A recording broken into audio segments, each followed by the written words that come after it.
Magandang tanghali. Kumikinang na ulo, Diego Bandido.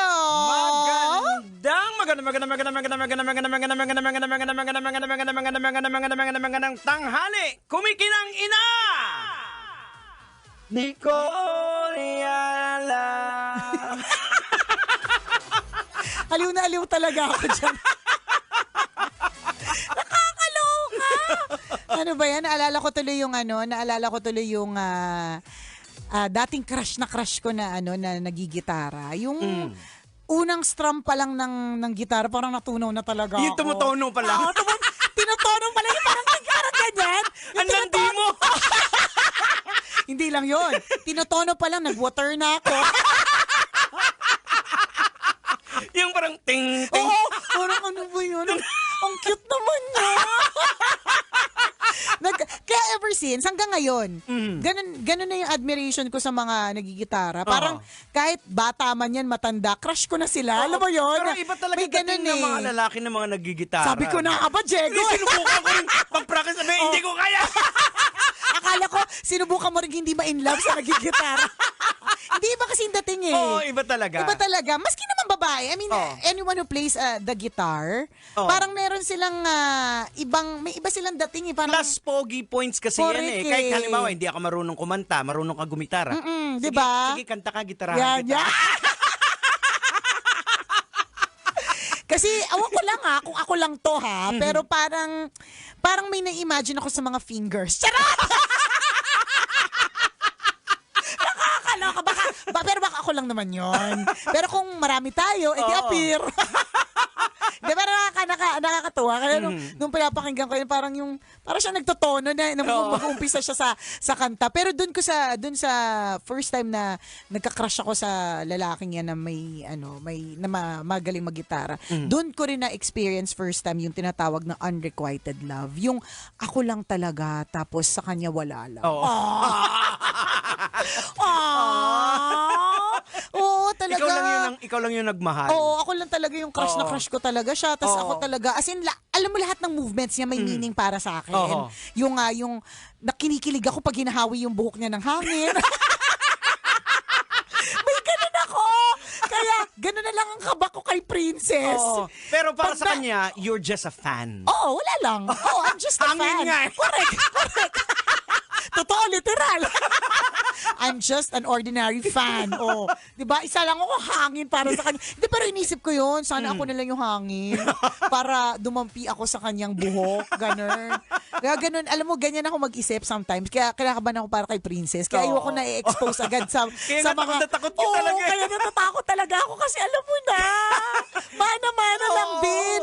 There was a time pa nga na parang, ano tawag doon, yung natutuwa siya sa kaibigan niya na babae. Tapos ninenervous lang ako bilang nanay na parang, ba't kaya parang extra yung tuwa niya dun sa babae? Alam mo naman, as an overthinker mom, ang dami ko na naisip. Tapos but then again, bumalik ako sa, anak ko yan eh. Ibig sabihin, bata pa lang. Alam na this, di ba? Although ano naman yan eh, di ba sabi nga, kanya-kanya naman preference, we cannot force them, ganyan. Pero, syempre, kung anak mo, alam mo rin ng mga hilap tiyan yan, di ba? May mga ganyan klaseng mga eksena. Ano ba yung mga, isa pa nagpapakilig sa akin noon, mga sakristan, parang katuwa yung mga sakristan, parang ang bait-bait. Ganun Parang, pala. Kaya nagsaserve si Joe Dixon. Crush ko yung lay minister. Di ba may mga ganon? Ikaw ba wala ka ba mga parang mga peg na parang, okay, kunyari sabi ko, parang crush ko yung mga nagigitara, crush ko yung mga sakristan, di ba? Noon to, I mean, hindi na ngayon. Pero sa akin dati siguro, pag nakakita ka ng babae na nakasalamin. May ganun may mga ganun eh. Pag parang, may ganyan. ang ganda-ganda niya pag nakasalamin, yung pala malabong mata. Yung pala. Di ka niya makita. Di ba ganun? May mga ganun. May mga ganun. Attracted ka sa mga nakasalamin. Attracted ka. Ako, na-realize ko, gusto ko yung makakapal yung mga kilay. Yan, gusto ko yung mga ganun. Ayoko ng maputi, gusto ko na moreno. Yan. Yung mga type ko. Meron akong kakilala. Sobrang gwapo niya. Sobrang kisig ng katawan niya. na ang feeling ko or magiging feeling namin lahat, ang pwede niyang maging kapareha is yung ano din no, tipo nagsi-century 2 na model, yan, no, mga ganong klaseng eksena. Pero hindi. Ang mga trip niya talagang yung mga heavy gut. Oh? Oo, yan yung mga Well, kung sa bagay. yun yung mga template niya eh. Oo. Na kaya nga totoong beauty is in the eyes of the beholder kasi hindi what may seem beautiful to me ay hindi beautiful para sa iyo, Oo. 'di ba? Parang katulad ng mga nakita natin mga foreigners, mga Oo. AFAM na may makasama Oo. mga Pilipina na parang bakit, 'di Pag-iisip ba? mo, may isang pamilya na naman Correct. umahon sa kahirapan. Isa na naman pong kababayan natin at ang kanyang pamilya ang naiahon sa kahirapan. Pero, para dun sa AFAM, iba kasi yung pagtingin niya dun eh. Correct. Exotic man ang dating sa atin, pero Oo. iba yung yung mata niya, iba yung lens niya eh. Mhm. Iba yung how he looks at that girl. Oo. Iba yung definition niya ng beauty, 'di ba? Kasi kung iisipin natin, tayo gandang-ganda tayo sa mga puti, di ba? Totoo. Pero sila minsan nasususukan na rin din sila eh. Ayaw nila yun. Ayaw nila eh. Malalaman mo nga daw kapag ka ang isang, halimbawa sa isang beach na international, kunyari US o kunyari nasa US territory na beach, malalaman mo daw dyan kung sino ang Asian sa beach na yan. Kasi ang Asian, nako, sanda mo ka lang taklob niyan. Ano lang, mata lang ang nakikita dyan. Beach, ha? Pero yung mga iba, yung mga ibang puti. lahi, mga puti, talaga naman. Kaya nga nagsusunog sila eh. Nagsusunog talaga Kasi sila. naiinggit sila sa Kulay kulay natin. natin. Tayo naman, Naiinggit. gluta ng gluta, turok ng Correct. turok. Ako talaga, yun talaga ang dream ko. Pag halimbawa, meron ako nakikita na maputi, tapos gusto ko yung ganong puti, tinatanong ko talaga yung katabi ko, ganyan na ba ako kaputi? Tapos pag hindi pa, ay naku, pupunta na ako kagad sa Skinny Bay Aesthetic and Wellness. Yan. Located sa Parkal. Tapos papaturok na kagad ako ng gluta. Kasi gusto ko ganon yung puti ko. Di ba? Kasi kanya-kanya tayong definition. Naalala mo dati nung wala pang gluta, ang ginagawa yung chinchanchu. Totoo, di ba? Kasi yung paraan yung para pumuti din. Di ba? Yung natanda mo yung astringent. Oo, may number 5 May ba number yun eh. Correct. Yung iba basta na lang naglalagay Oo, eh. pero in fairness naman, talaga namang Namula-mula. ang pula-pula, tsaka talaga namang banat na banat. Oo. Pero alam mo kasing nasunog. Pero kasi yun nga, kasi nga ang definition nila is ng maganda is yung ganun. Correct. Kaya feeling ko ganun yung may feeling ako minsan na affected pa rin tayo ng colonization ng ibang lahi. Kasi tingnan mo, ano yung multi-million na business na pumatok nung pandemic? Hindi ba't mga skincare? Hanggang ngayon, ang daming mga skincare clinic na nagtatayuan, madaming mga skincare products na naglalabasan. Kasi mga Pilipino, yan, gusto natin ng ganyan, makinis. Yun yung definition natin ng maganda eh. Well, I guess it has something to do with sa kung paano yung naging kultura natin. Kasi parang pinamukha sa atin na mababang uri tayo May eh. ganun Tapos yung tayo. mga mestizo, mapuputi. Oo, sila yung Siyempre, mga... tingala natin. Correct, may ganun. Ewan ko kung bakit hanggang ngayon dala pa rin natin or bakit tayo lang ba? Batch lang ba natin? Hindi rin eh. Tingin ko hanggang ngayon dala pa rin. Oo, eh. meron pa rin. Although ngayon, mas tingnan mo, pansinin mo, maraming mga commercials na hindi necessarily sobrang ganda o sobrang sexy. Madami na silang pinipiling. Dala na rin ng media kasi din eh. Oo, diba? Medyo nag-evolve. Pero talaga nung time natin at nung batch natin, talagang pag matangos ang ilong, yan na talaga yung maganda. Pag Ayan. maputi, yan na Oo. talaga yung pogi. Ayan, diba? naalala ko tuloy sa commercial si Sir Rafi. Di ba? Sino yun? Si Rafi ngo. Si Sir Rafi. Si Sir Rafi. Grab ba yun? Oo, sa Grab. Ay, hello Diba? nga pala sa mga Grab drivers na Oo, nakatutok yun. sa atin. At kay Ninong Rafi ngo, Oo. na umi-extra Oo, sa artista Grab. na. Diba? Kung nung, hindi gano'n ang mga Ano ibig mo sabihin? Ikaw nag-umpisa! Ikaw mag-explain! Ikaw mag-explain! Sinabi ko lang. Sige, parang ano. Hindi, Yes, wala. Ayoko magsalita. I love you Ninong Rapping, Hindi, ibig sabihin, parang normally, Parang real talk na. Oo, real talk na siya. So kung ano talaga yung itsura, may kung baga Ano yung template, itsura? Ayoko na! Baka, alam mo, minsan kasi sa sobrang honest ko, napapahamak talaga ako eh.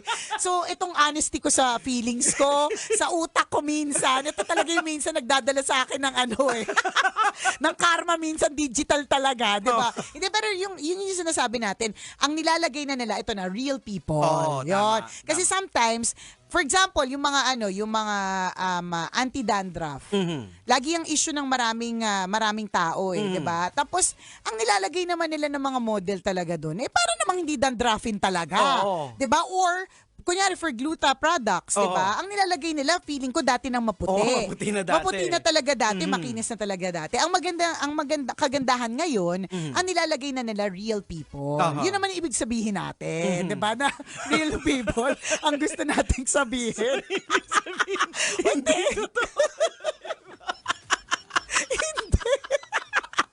Hindi!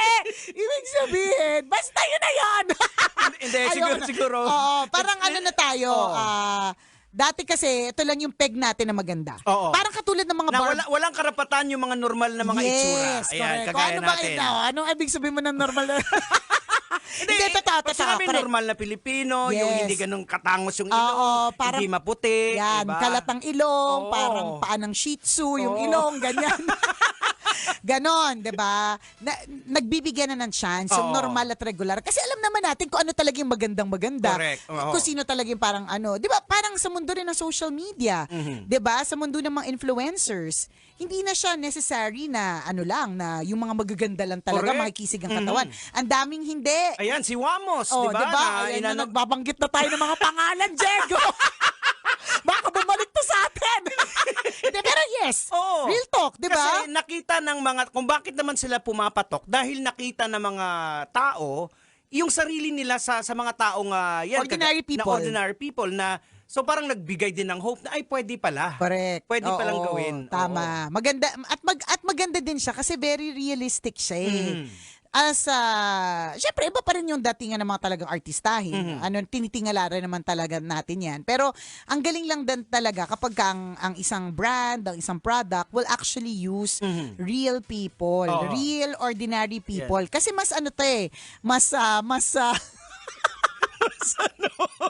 mas sincero, mas authentic. Mas mararamdaman mo. Correct. Mas authentic. Mas may hindi, puso. correct. Oo. Hindi malayo sa'yo. Kasi Oo. totoo madaming mga kinukuha ng mga modelo na, matagal nang maganda yan eh. O kaya dati nang mayaman yan, syempre naka-aircon talaga yan. Correct. Makinis na talaga yan. Di ba? Hindi naman talaga na nauusukan ng tambucho ng UB Express Oo. yan. Di ba? Saka bukas na kasi yung kamalayan ng mga tao ngayon eh. Totoo. Oo, Di ba? So hindi mo na maluloko dahil dati walang social media. Yes, oo. Ngayon, ang utot nyo, matagal na yan, nagpo-post yan, maputi na yan, Correct. tapos kukunin yung Tama, 'di ba? Kaya maganda kasi kunyari kilala mo siyang hindi maganda dati, tapos gumanda, 'di ba? Parang yung mga sikat na mga nagpapatangos na mga ilong ng mga doktor, for example.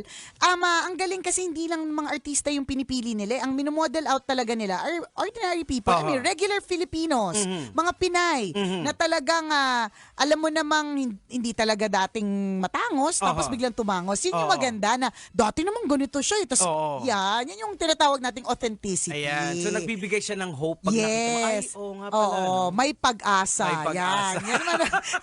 Yan naman yung lagi naming sinasabi, maski dati ni Chris Choper, na kung ipinanganak kang tsaka, hindi mo kasalanan yan, namana mo yan sa nanay mo. Kung ilong mo, namana mo sa tatay mo, ganyan. Pero kung namatay kang tsaka, tapos masama ang lubot, namatay kang tsaka, kasalanan mo na yan kasi... Wala kang ginawa.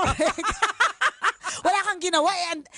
Na-expose na tayo sa sandamukal ng mga produkto, treatment, 'di ba, na pwedeng mag-improve sa atin. Yun naman ang point noon, 'di ba? Improvement. Yeah. O siya, baka kung ano pa masabi natin. Exit na muna tayo for now. At siyempre muli, ako po ang kumikinang naulo, Diego Bandido. Pag may buhok, hindi po ako yan. Ako naman po ang kumikinang ina mo na si Nicole Yala na nagsasabing kailangan lang talaga nating tanggapin na hindi lahat ng tao ay para sa atin. Kailangan pa bang i-memorize yan? Basic! Kailangan pa bang i-memorize yan? Love Radio. Basic!